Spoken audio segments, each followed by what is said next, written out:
Magandang araw mga kababayan, magandang araw sa ating mga suki na mga tagapagsuporta at tagapagpanood ng ating Ka Eric Celis video analysis at video talakayan.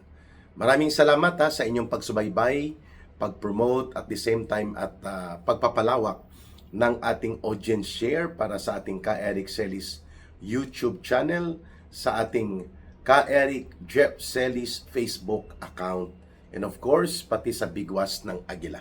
Utang na loob po namin sa inyo, sa inyong kabutihang loob, ang voluntary na pag-promote ng ating mga subscribers na dumami pa at pati ang viewers ng ating mga videos. Sa mga nagtatanong po at may voluntary effort out of your sincerity, kahit po papiso-piso, 2 piso po, okay na yon, 5 piso, para po sa ating advocacy center na Bangon Sambayanan People's Movement. Pwede po ninyong i-contact or kaya gamitin ang GCash line for support. Ito po ang 0916-308-7710.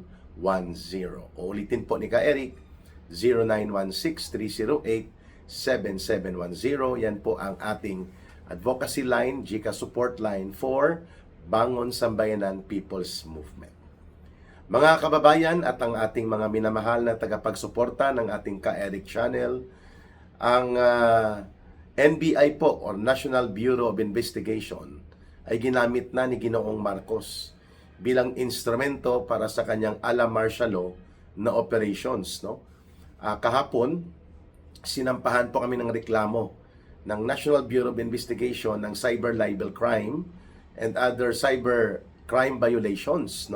Kasama ko po ang nasampahan din ng reklamo ng NBI, si Ginoong Jason Sa, na kilala naman po natin na isang Batikan, veterano na broadcast or TV journalist. At ang pinagmulan po nitong operations ng pangaharas, panggigipit at pananakot ng NBI laban sa amin ay ang aming pagtatanong ng totoong kalagayan sa pangkalusugang sitwasyon ni Marcos Jr. bilang presidente ng Pilipinas. At yan po ay nasa batas din ng ating even the Constitution requires that Marcos Jr. in times of critical and serious illness, being the president, must update and inform the people ng kanyang totoong kalagayang pangkalusugan kasama ang kanyang mga gabinete, sapagkat ito po ay matter of national interest and matter of national security concern. Huwag po nating kalimutan na si Marcos Jr. po bilang presidente ay may napakalaking tungkulin, otoridad at kapangyarihan sa ating bansa. Siya po hindi lamang ay pinuno ng gobyerno at ng buong estado at nagre-represent ng buong bansa sa abroad at sa buong mundo. Siya din po ay commander-in-chief ng lahat ng armed forces sa Pilipinas, that include Armed Forces of the Philippines or the AFP, the Philippine National Police, and all other armed services. So bilang Commander-in-Chief po, paano na lang kung siya ay hindi na mentally and physically fit to continue discharging his duties and functions? At hindi naman pwede po, sa ilalim ng batas, mga kababayan, na ang hahalili sa kanya o papalit ay anybody from his cabinet. Ang nakasaad po sa saligang batas ay ang Vice President, ang constitutional successor, sakali po na ang presidente ay mamatay while in office, ma-impeach at ma-remove through impeachment process, mag-resign voluntarily, or magkaroon ng incapacity while in office. Either temporary incapacity or permanent incapacity due to physical condition or mental condition. So mga kababayan, malinaw na ang pagtatanong namin ni Ginoong Jason Sa as well as other sectors of our society ay nasa valid context at hindi malisyoso. Ibig sabihin po, makikita naman observable mga kababayan, na si Marcos Jr. po ay sobrang nangayayat. And in fact, ang kanyang impormasyon, inamin niya na may diverticulitis siya, na nakakaapekto ito sa pamamaga at impeksyon sa kanyang diverticulum, which is part ng kanyang bituka. Yan ay galing mismo sa impormasyon na inilahad ni Ginoong Marcos, and nauna nang ipinahayag ng kanyang national marker, ang kanyang tagapagtahol na si Claire Castro, na na-ospital siya at sumailalim siya sa seryoso na medical observation, at pero okay na daw siya. So ano ngayon ang arte-artihan nitong NBI para iharas ako at si Ginoong Jason sa dahil lamang kami ay nagtatanong in behalf of the Filipino people na may ganon din pong uri ng katanungan, sapagkat napakadelikado kung ang presidente pala ay hindi na siya ang totoo at tunay na nagpapatakbo ng gobyerno. E paano na lang kung inaabuso na rin ang kanyang poder at kapangyarihan nang hindi alam ng taong bayan dahil pinagtatakpan, ipinaglilihim at pinagtatago ang kanyang totoong kalagayang pangkalusugan. This is not a personal matter for Marcos Jr. Ito po ay matter of national security and national interest. Pangalawa, this is not a matter that concerns about Sara Duterte. Nagkataon lang po na siya ang Vice President, si Sara Duterte. Pero ang nakasaad po sa saligang batas, mga kababayan, in case of death while incumbent as President, resignation, kung aalis siya sa kapangyarihan ng kusang loob na mag-resign siya, na-impeach at na convict sa impeachment court, at ang pang-apat naging incapacitated na baldado or iginupo ng sakit, karamdaman o kalagayang pisikal at mental. Lahat ng yan po ang nakasaad sa saligang batas, ang papalit ay ang Vice President. It does not matter if it is Sara Duterte who is now the Vice President. That's not the intent of our discussion kung bakit natin binuksan at tinatanong ng seryoso kung gaano kalubha ang sakit o karamdamang pinagdadaanan ni Marcos Jr. sapagkat physically makikita po ang observable indicators na mayroon siyang karamdamang pinagdadaanan. And that is not malicious. Pero itong kulukoy na NBI ay ayaw nila na magtatanong ang taong bayan. Ayaw nila na kritikal ang pag-iisip ng mamamayan, at ayaw ng NBI na may kritiko ang gobyerno. At mantakin ninyo, nagbuo pa sila at inamin ng direktor ng NBI na si Magno na mayroon silang binuo na cybercrime unit or surveillance unit. Hindi lang po ito ordinaryong unit. Itong cybercrime surveillance unit ng NBI ay nagmamanman, nagmomonitor ng mga posts, Facebook, sa TikTok, sa Reels, sa YouTube, ng mga tao, ng mamamayan. Lalo na ang mga kritikal at mayroon pong oposisyon na paninindigan sa nagaganap na katarantaduhan at kabulukan ngayon sa ilalim ng gobyerno ni Marcos at ni Romualdez. Imantakin mo ang pagmamanman, ang pagsurveillance sa mga ordinaryong mga mamamayan sa ating mga kababayan. Yan po ay gawaing pang martial law. Kaya sinasabi ko nga that the NBI itself, inaamin niya na nagiging instrumento at aparato siya ng martial law. Nakakahiya itong ginagawa ng NBI ngayon, that they are being weaponized to convert themselves to become an apparatus of martial law without declaring martial law by Marcos or without the declaration of martial law by Marcos. Mga kababayan, nakakatakot ang ganyang mga uri ng pag-abuso at kahambugan sa kapangyarihan. The NBI is not owned by Marcos. Just like Marcos does not own the presidency. Si Marcos po ay hindi nagmamay-ari ng Office of the President. Siya po ay pinagkatiwalaan ng mamamayang Pilipino sa pamamagitan ng pagbibigay sa kanya ng soberenya ng kapangyarihan during election. So the President and the Vice President and so other elected officials, they come and go, but they do not own the office. So as is Marcos, hindi po niya pagmamay-ari as pribadong pagmamay-ari o private property niya ang Office of the President. As the same time, hindi rin po niya pagmamay-ari ang NBI para gamitin na parang pribado na aparatus para iharas, takutin, i-intimidate at perwisyuhin at supilin ang mga nagiging kritiko at nasa bahagi ng political opposition sa gobyerno, sapagkat ang demokrasya po ay hindi umiiral para lamang doon sa sumasang-ayon sa administrasyon. At kung mayroon pong valid, legitimate, makatarungan at makatotohanan ng mga batayan ng pagpupuna ng mamamayan, bahagi po yan ng demokrasya. As long as hindi ka nananawagan na gumamit ng karahasan, maglikha ng kaguluhan, at gumamit ng armas at mga karahasan o mag-promote ng armas at karahasan para pabagsakin ng gobyerno, ang lahat po ng pagpapahayag ay bahagi ng protektado na karapatan na ginagarantiya ng saligang batas, lalo na ang freedom of expression and freedom of speech. Ito po ang nais kitilin. Ito po ang nais supili ng NBI. Uulitin po natin, that's the reason why the context of questioning kung ano talaga ang kalagayang pangkalusugan ni Marcos Jr. ay nasa konteksto po ito na hindi niya pagmamay-ari ang opisina ng pagiging presidente at hindi rin po siya pribadong individual para itago at ipaglihim nila o linlangin at lituhin ang taong bayan may kaugnayan sa kanyang totoo na kalagayang pangkalusugan.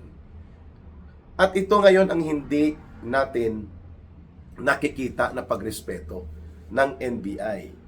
Kinasuhan din po ako at iba ko pang mga kasama sa opposition group ng inciting to sedition.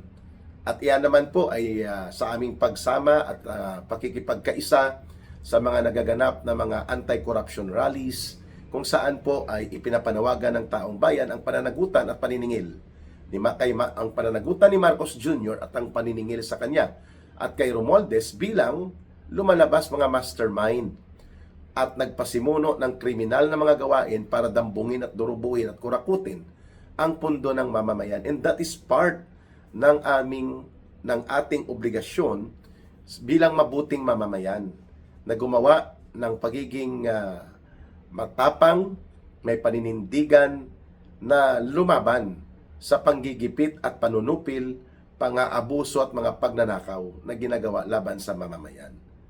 So ano ang mali kung tinanong namin ni Ginoong Jay Sonsa ang kalagayang pangkalusugan ni Marcos Jr. sapagkat na-lay down ko na yan ay nasa konstitusyon, obligasyon at tungkulin niya ni Marcos Jr. at ng kanyang gabinete na maging tapat at maging hayag at hindi itago at ipaglihim ang totoo na kalagayan ng kanyang pangkalusugang sitwasyon, lalo na kung siya ay mayroong pinagdadaanan na seryoso at mabigat na karamdaman. Sapagkat yan ay may epekto para hindi po ma-left hanging in the open o nakatiwangwang at nakabitin sa kawalang kasiguruhan ng pamunuan sa pamahalaan sapagkat may sakit pala at malubhang karamdaman ang presidente, ayaw pa rin niyang umalis at bumaba sa kapangyarihan at na nagpapatakbo ng gobyerno ay hindi naman mga inihalal bilang Pangulo, and at the same time, hindi pinapayagan ng batas na ang sino man other than the Vice President ay papalit bilang presidente samantalang nagkakaroon ng matinding pagkakasakit o pagkakaratay sa karamdaman si Marcos Jr. That is the context of why it is a national public interest. Sapagkat hindi pwede po na paglaruan at i-manipulate ang poder at kapangyarihan ng opisina ng presidente. Pero ang sagot ng NBI, mapanupil at ala martial law na kinakasuhan, tinatakot at piniperwisyo kami na mga nagiging bahagi po ng pagkilos ng mga mamamayan. Samantalang ang NBI po, not a single case, no, tamimi ito at takot na mag-file ng reklamo o kaso laban sa mga totoong nagwawasak ng ating lipunan. Ang tinutukoy ko dito ang grupong CPP, NPA, NDF. Lantaran na nagre-recruit sa mga kabataan at gawin silang terorista na maging bahagi ng NPA. Halos sa maraming eskwelahan sa Metro Manila at iba pang bahagi ng ating bansa. Pero sa mga pagrarally at open call na manawagan para pabagsakin ng gobyerno, mag-armado at lumaban sa gobyerno, ito mga grupo ng CPP, NPA, NDF, no, ay hindi man lamang nating nakita na nag-file ng kaso ang NBI upang habulin at mapapanagot sila sa kanilang layuning pabagsakin ng gobyerno. At ganoon din po ang mga operatiba ng CPP, NPA, NDF na nagpupundo ng kanilang organisasyon mula sa pundo ng gobyerno dyan sa kanilang party list groups na ginagamit nila bilang conduit sa siphon o paghigop ng pera mula sa kaban ng bayan. For the last 20 years, ginagamit nila ito para punduhan ang communist terrorist operations ng CPP, NPA, NDF, and yet walang investigasyon ng NBI against them. O di po ba? So malinaw na ang paggamit ng NBI bilang private apparatus ni Marcos sa kanyang ala martial law na mga ginagawa ay para lamang sa kanyang political interest at hindi para protektahan ang interest ng bansa, ang interest ng mamamayang Pilipino. Kaya sorry ka na lang NBI, nabubunyag ka tuloy na ngayon ang NBI ay nagiging aparatus sa pribadong interest ni Marcos upang manatili sa poder, mapigilan ang pagkakabunyag at ang panawagang managot sila sa kanilang krimen, kasama ang pinsan niya bilang mga mastermind sa paglaganap ng pandarambong at sistematikong pangungurakot sa kaban ng bayan. Naging protektor ang NBI ng pagwawaldas at pangungurakot sa kaban ng bayan because imbis na si Marcos ang imbestigahan at ang kanyang pakikipagsabwatan kay Romualdez at pati itong sila mga naisiwalat ni Sergeant Gotesa, naisiwalat nito ni Yusek Adrian Bersamin na mayroon po silang conversation ni Marcos Jr. Binabaliwala ito ng NBI kasi gusto ng NBI tumahimik ang taong bayan, matakot, tumiklop at lumuhod upang wag nang tutulan, wag nang panindigan pa na tapusin na ang malawakan at sistematikong pangungurakot at pagnanakaw sa ating bayan na pinamumunuan ni Marcos at nila Romualdez. Yan ang gusto ng NBI, lunukin na lang ng taong bayan, pabayaan na magpatuloy ang ganitong uri ng sistema. Kaya marapat lamang po na ibalik natin sa konteksto ng kasaysayan na itong mga aksyon, mga hakbang na ginagawa ng PNP-CIDG, ng NBI, ay bahagi po ito ng isang undeclared martial law operations. Dahil duwag at walang bayag yan si Marcos na aminin niya na gusto niyang gamitin ang instrumento ng martial law at i-convert niya ang PNP, ang NBI para maging pribadong operators for apparatus of martial law niya. Hindi siya nagdedeklara ng martial law, pero ginagamit niya as weapon ang NBI, ang PNP-CIDG, ang DOJ. Mga kababayan, kulang na lang ay pag-utos niya ang AFP na gumawa din ng ganitong mga hakbang. Pero ito po ay nangyari na sa kasaysayan natin. At hindi po magtatagal na lalabanan ito ng taong bayan. Sapagkat ano ang pipigil sa NBI at sa PNP-CIDG? Na isurveillance, imanmanan ang iba pang mga personalities at iba pang mga nagsasalita kahit ordinaryong mamamayan and even ang mainstream media practitioners na sila din ay wag maging critical sa gobyerno dahil gagawin din ng NBI ang pagmamanman sa kanila, ang panggigipit at pangaharas at pamimerwisyo upang supilin ang kanilang pagiging kritiko sa gobyerno sakaling may mga media practitioners from the mainstream media na maninindigan din kagaya sa ginagawa po naming mga social commentators or social media based commentators. Di po ba? Ang isang paglabag at kalapastanganan sa poder at kapangyarihan at pag-abuso nito sa kapangyarihan na ginagawa ng NBI kapag pinayagan mo, magtutuloy-tuloy po yan. Yan ang nangyari po sa panahon ng tatay ni Marcos Jr. nang lumala at lumala po ang pang-aabuso ng diktadura hanggang sa naging pasista na mapanupil at marahas na ang paghahari ng tatay ni Marcos Jr. Kaya umabot sa hantungan na hindi na lang pagnanakaw sa taong bayan at pangungulimbat sa pundo ng pamahalaan, kundi panunupil na sa buong mamamayan ang ginawa ng diktadura ng Marcos Sr. kaya pinalaya sila sa poder noong 1986. Nakakalungkot at nakakagalit na hindi natututo itong si Marcos Jr. sa ganyang kasaysayan sapagkat diyan din siya patutungo at itong katarantaduhang ginagawa ng NBI na mangharas, manupil, manakot at paluhurin ang mamamayan na nagiging kritiko ng tama at may batayan at nagiging bahagi ng demokratikong oposisyon sa Pilipinas, magbabayad dyan ng NBI kapag nagbago po ang administrasyon sa kanilang pang-aabuso. Using yung reklamo, filing of cases para perwisyohin ka at talagang takutin ka. So mga kababayan, kayo na po ang bahalang humatol dito sa katarantaduhan ni Marcos na ginamit niya na pati ang NBI, hindi lang ang PNP sa ADJ para magkaroon siya ng private apparatus for martial law type operations upang patiklupin at wasakin niya ang demokratikong oposisyon na nabubuo laban sa kanyang nabubulok na gobyerno. Maraming salamat sa inyong pagtitiwala, pagmamahal, pagsuporta at pagtangkilik sa ating advocacy program sa video analysis with Ka Eric. Utang na loob ko po sa inyo ang pagiging malakas ng aking paninindigan at mga advokasya. At sana po ipagpanalangin nyo na magiging ligtas din po ako at ang aking pamilya and makakahanap din po ako ng voluntary support lawyer dahil wala tayong perang bastante para mag-hire ng private lawyers. No? At kung makukulong man tayo, maghahanap din tayo ng paraan na makapagpiyansa tayo. Kayo na po ang... at ngayon po si Colonel Monggao magsasailalim din po sa court martial sa kanyang panawagan na mag-resign na si Marcos Jr. ay mukhang hindi pa matatapos ang kanyang kalbaryo dahil iniipit na rin po siya ng Armed Forces of the Philippines right now. Pag-usapan din natin yan sa iba pang episode ng ating video analysis at video talakayan. Maraming salamat sa inyong pagsubaybay, pagsuporta.